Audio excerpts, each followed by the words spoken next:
All right, Nightmares and Daydreams, episode 2, The Orphan. I want to call this Nightmare and Dreamscapes because of the Stephen King show. So that was that little stutter. Because, anytime I see this title. I think that was 8 episodes, and this is 7. I don't know. So I was going to say, for a second, I was like, wait, are they both 7? That would even make it more confusing. Anyways, so this one, episode 2, The Orphan. So, we did end up watching episode 3, too. I was trying to do this one in succession, like, we watch it, we review it, we watch it, we review it. But, it is what it is. So, we got this kid who, when you bring him into your life, it's always 7 days. It's always 7. It's always 1 week. It's always some arbitrary, amount of time, right? We're always obsessed with this, very specific, rule-oriented thing that's, I don't know. It's always so silly to me. It's on the 7th day, very, the ring. Yeah. But yeah, so if you get this kid and you give him what he wants, he'll give you what you want. Money, right? Money is at the forefront of all 3 of these episodes. Yeah. They're the driving force behind these things. It's I can't afford to put my mom in a home, so I've got to give him over to this rich place because, I don't got the money to take care of him. And then this one, it's we're super fucking poor and... they'll do anything for money, even kill a kid. Oh, and the next one, we'll get there. But, so what'd you think of this one? I like this one, too. I think that, again, still morality tale of sorts. I will say I was very confused by the ending on this one, though. I don't really understand what happens at the end. We had suspected after having finished the 3rd episode. Don't worry, no spoilers for the 3rd episode if you haven't watched it yet. But I have a feeling that these are all going to connect. We watched a show. You'll know what I mean by the little quotations here in a second if you know what this show is. We watched a show on Apple Plus called Calls. And it was all these little science fiction tales, but there's no visuals to the show. It's all this It's like a radio drama, basically. Yeah, it very much is. And all of those do connect. Yes. Eventually. And I know that, I shouldn't say I know, but I can only assume these are going to connect. And we kind of get little references for instance, in the opening of this, the guy who he's taking care of, washing to try to find out the information on the orphan, he's like, where do you know him from? And he's like, I know him from a factory. What factory? The bread factory. Oh, is it the bread factory? Yeah. No, he was a taxi driver. Our last main character was a taxi driver. Right. So, and then in the next episode, there's also, a connection that I was like, wait, we just did this, too. Like that character was this. So... those are small connections, but I have a feeling we're going to get bigger connections. And, anyway. Yeah. So I do think this ending and more will be explored upon in future episodes, but that remains to be seen as of right now. So I don't know if this ending is the ending. If it is, though, I'm with you. The only thing I can assume here is that this kid has... power, obviously. You give me what I want, and he just brings her back. Yeah, I mean, it makes it seem like he's healing her or something, but there's also a really weird screeching, squealing sound that's happening. Maybe that's just her, which is either, coming back. I don't know, but with the bright light and everything, I mean, I'm assuming that he's healing her because he doesn't want her to die. So, but yeah, we'll see if it's tied into a future episode. But I liked it. I mean, I think that this is definitely money corrupts people. Yeah. And I really did not like the dad character, of course, because he is super selfish and all he cares about is money. And there's just so many times in this when, he just doesn't care about the kid at all. And, the mom obviously which it's weird. I mean, I guess I get it to a degree. Like, they had a kid that died. Yeah. And so she still wants to be a mom, and she is kind of seeing this as an opportunity to raise a child again. Whereas he is like, this isn't a kid, and also nothing can replace my kid. Yeah. Which doesn't excuse anything that he does, of course, but... No. Yeah. Yeah, I mean, making it that they had a kid who died. I don't know if what we're seeing is a flashback of them in the trash dump area where they're picking up plastic and she sees the kid hit by a truck. Is that what happened to her kid? Because she like kind of sees like this weird flash, but then we then go over to the kid who's about to get hit by a truck. Or did I see that wrong? No, you saw that right. I think that's what happened, but I This is gonna be missed some of history the repeating dialogue. itself? Well, I missed some of the dialogue that she said when she was telling him about her kid. So I don't know if she told him that, like, how her kid died. But she is seeing her kid getting hit by that garbage truck. So, yeah. It definitely seems incremental when it comes to, like, what he'll give. Well, yeah. Right? Like, on day 1, you get a cup. And on day 2, you get the water to go in the cup. And then on day 3, you get, like... I don't know. It compounds and seems to get bigger. It's like, you get $5 one day. It's $100 the next day. It's $1,000 the next. Dependent on how they treat him, which is kind of... It's interesting because the lady, when they go to the adoption agency... She's like, oh, you want that kid? Like, she knows what he can do. Yeah. Because she even kind of warns them. And she does say specifically, like, treat him well. Like, Sure. And he'll give you what you want. So, I think they can only give him so much at the beginning. And then they kind of get more money. So they give him more. Like, they make him a better meal and all this stuff. But, Do you think that he's kind of, like, put there to prey upon... the sinful, that the word gets out that this kid can grant you this, but it comes with a price, that the 7 days thing, because it's weird. I don't really understand. So they're saying, like, the guy in the beginning who dies, who's stabbed in the side, much like, is mirrored in the end. He supposedly is like, poor like them, and he was hanging out with them, but we don't 100% know, because isn't he making that up? Because he's like, how do you even know this guy? And he's like, I know him from this place. I don't know what to make of, like, what that actually is, like, truth-wise. yeah. But I'm assuming, like, it's not worth it for 7 days. Yeah. Right? Like, you can give me anything you want for 7 days, and then I'm going to die at the end? 7 days? That's so fast? Yeah. Like, I'm going to have a week of bliss, and it's not even good. They don't even have, they have one decent day. Yeah. Right? Where they get the big house, and he gets to go, like, sit around in his lavish housing. I don't know. Like, there's not much reward for the level of payment that's going to be levied on you at the end. So for me, it's like, well, I don't you know think what I mean? there is It's like, any... I just need this. But the whole point of what I'm getting at with this was, like, the guy in the beginning, he dies after 7 days. And it's like, is the kid there to expose the greed and the sin and the, like, the deepest, darkest parts of humanity? And after 7 days, people succumb to their own greed, and it's what leads them down the path of their own death, because they kind of failed the test, so to speak. And she's the first one who's, like, past it.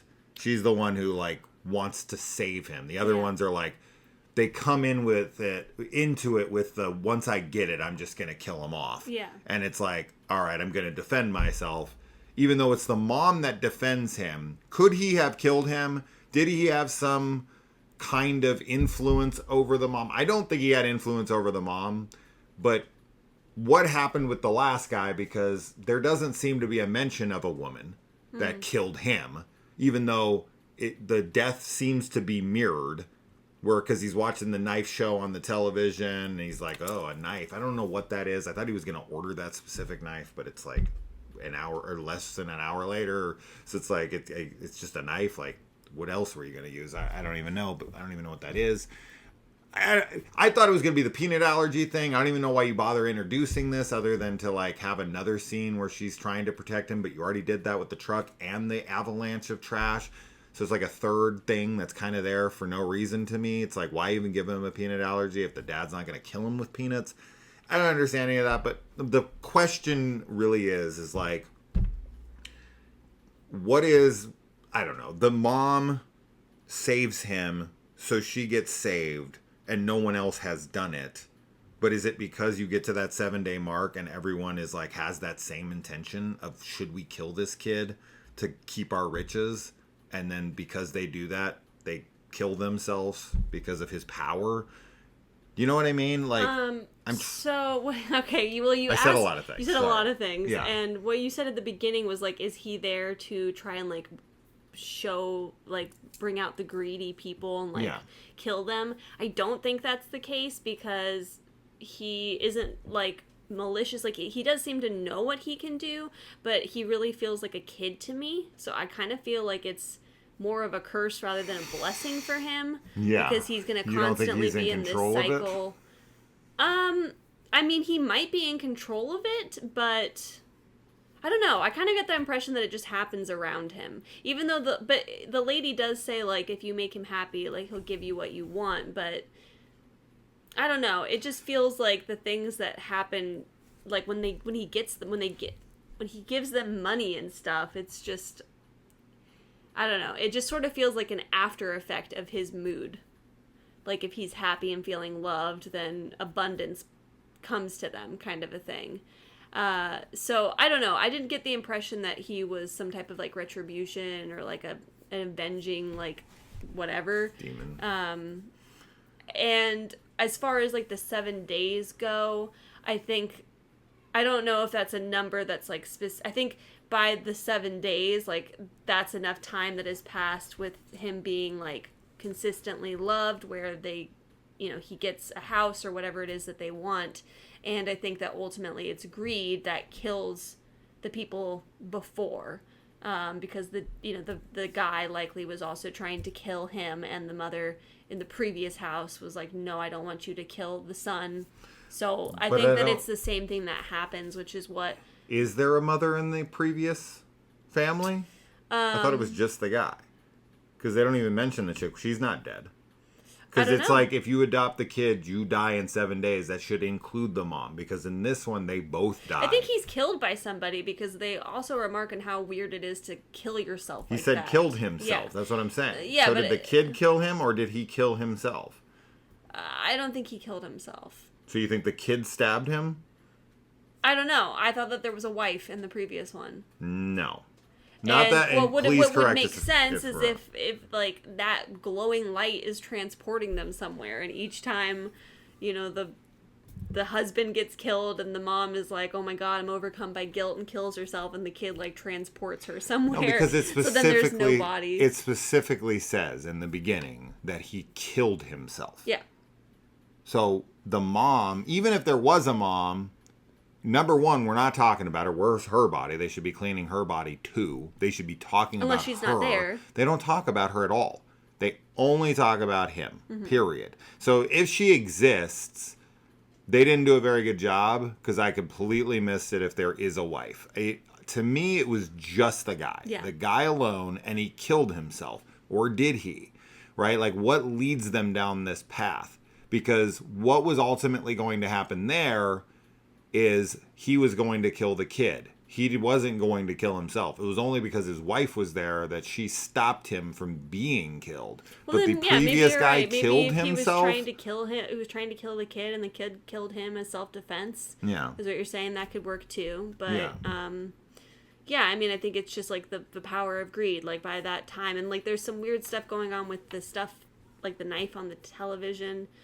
It does feel kind of like there's some influence or something on the dad. Like, I do get that sense. So I do think he's, like, the more money he gets, like, I don't think he's able to, like, handle it. I think he, like, is just kind of getting, like, infected with this greed. And I think that's the danger of the kid, which is why the mom is like, is this what always happens to people, like, that are in your life or whatever? Is there any correlation between the amount of, like, love or want that he receives and the amount of treasure that's rewarded to them? Yeah, that's what I think.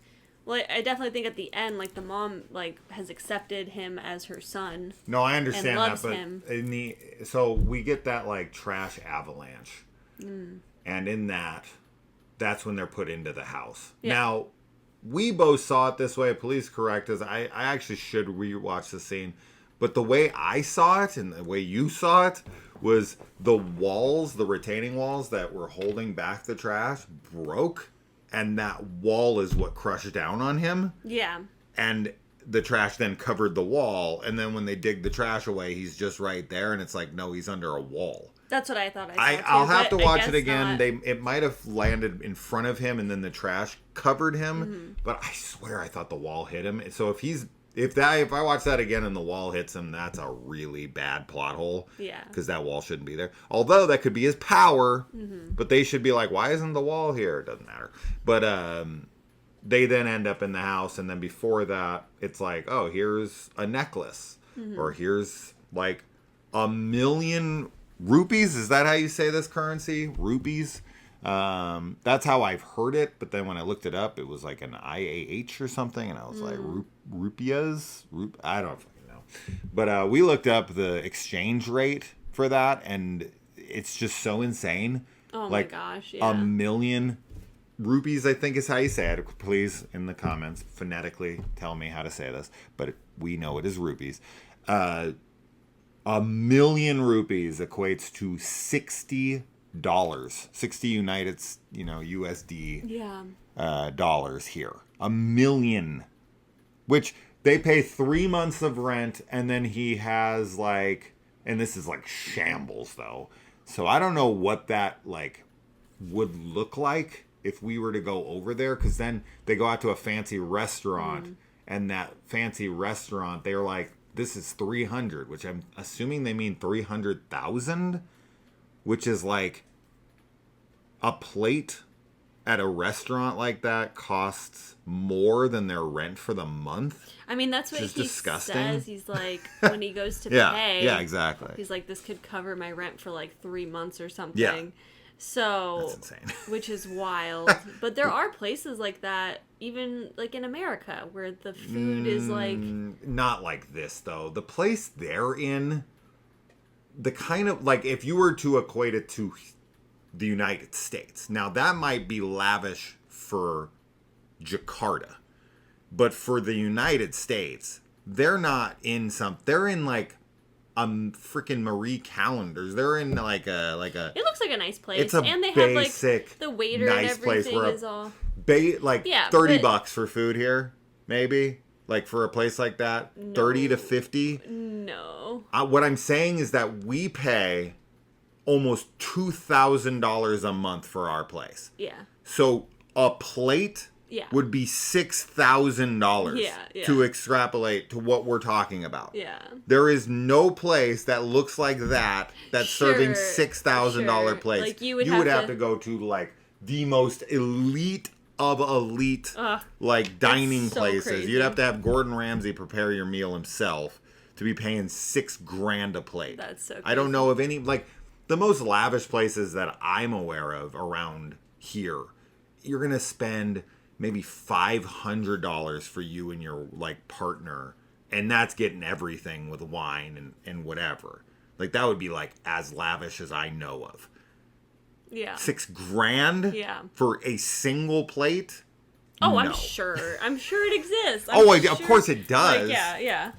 But it And better there's be people human. there's people that right. There's people that wouldn't even think about it. They'd just be like, "Yep, I will take that. Thank you." I'd have is to. crazy. We need to look up like the most expensive like meals in Phoenix, Arizona. Yeah. And see what the most expensive plate of food you can get in Probably this town not is. as Phoenix isn't like a rich area. No. So Scottsdale is. no, but like I feel like LA You'd have to go you would to, find yeah. something, New York, Chicago. Yeah. Like you need to be in like a big city. Yes, in Yeah. New York you could find a $6,000 plate of food. Chicago and LA too, for sure. New York number one for sure on that. But yeah, I mean, this episode definitely made me like, especially in the beginning when you just like really see how poor they are, and they're like they literally just have like rice and some salt or something, some sprinklings on their rice, and that's all they eat. And I'm just like, it's just crazy that people are starving in the world. That there are people that don't have food, and we have enough food for everybody. Like I just don't understand. Don't get me started on that. We'll be Yeah. here for an hour. So. But yeah, I mean, overall though, I like the episode. You know, Yeah, like, I think it's I good. do too. I think it was, it's sad. It's kind of a sad episode. It and they're is. also, I mean, so far all of them have been kind of sad, to be honest. So, but Yeah, all the best horror has like really impactful drama in it. yeah, Right. That's the ones that resonate with you. The ones that really stick with you, The Shining and whatever. Like Yeah. it's a tragedy. Right? I think most great stories are tragedies. So it's to be expected that this would be so tragic. But, I mean, yeah, they literally live, like, when they go outside of their place, which is just this shanty that's cobbled together with pieces of they live like random, in in the a trash dump. Yeah. Yeah, and that's, it's just so sad. Which there's places. It's so sad. There's places where they literally pay for our trash, and we'll like ship it over there and just dump it, and their whole villages are just covered in our trash, and then they like go through our trash and find little treasures to build their houses and you know, sell little things. Well, sure. I mean, because people definitely throw it's away like they're recycling. Ugh, it's awful. It's So awful. But it's people terrible. waste, you know, so much stuff too. So, I mean, like, yeah, for throwing things away and not recycling it or reusing it when you can. So, And the only like attribute of this kid, because he's a very normal, cute, sweet little kid, is that he has a little T-Rex hand. Yeah. He's got a little, you know, 3 fingers on his hands. But other than that, he's totally normal. And I bought into the relationship that's formed between the mom, because they do a good job of like illustrating, you know, that this is out of desperation for the fact that the landlord threatens to burn their house down with them inside of it. And I'm like, yeah. this isn't a very good like landowner. Yeah, no. Like, I'm gonna burn your house down if you don't pay the rent. Okay, so you burn my house down, then you can't rent it anymore. Yeah, exactly. Like, how about you just kick me out? Yeah. So I know he's like trying to, you know, strong arm them. Although with that place, they could probably build it up with the trash around them in like 5 minutes, because that place is not up to code, let's say. But I just was like, imagine they're like, you know, get out in 10 days or we're burning the house down. Like, no one would ever do that ever. So I thought that was kind of funny. But to like pour water in there and make it like, think you that know, you're gonna. this is where, you know, this is what's to come. Yeah, it's crazy. Preview of things to come if Yeah. you don't get out. It's pretty crazy. Really crazy. Jesus Christ, man. Yeah. There's definitely worse places you could be living. Yeah. So kiss the ground of the place that you're living in right now and thank the Lord or whoever you pray to. I don't pray to anybody, but It's always good to be grateful for what you yeah, have. that you don't live in the place that these guys live in. And some people don't have even this. Oh my God. I Man, know. some people would be like, "Shh, they have a place. Yeah. They're living the high life." Yeah. That's terrible. It would be it's crazy to think that there would be people who would watch this and be envious of these people. Yeah. You can always sink lower. You can always have it worse. That's the lesson here. You can always have it worse. Yeah. Anyway. All right. So, moving on to the next. Bye.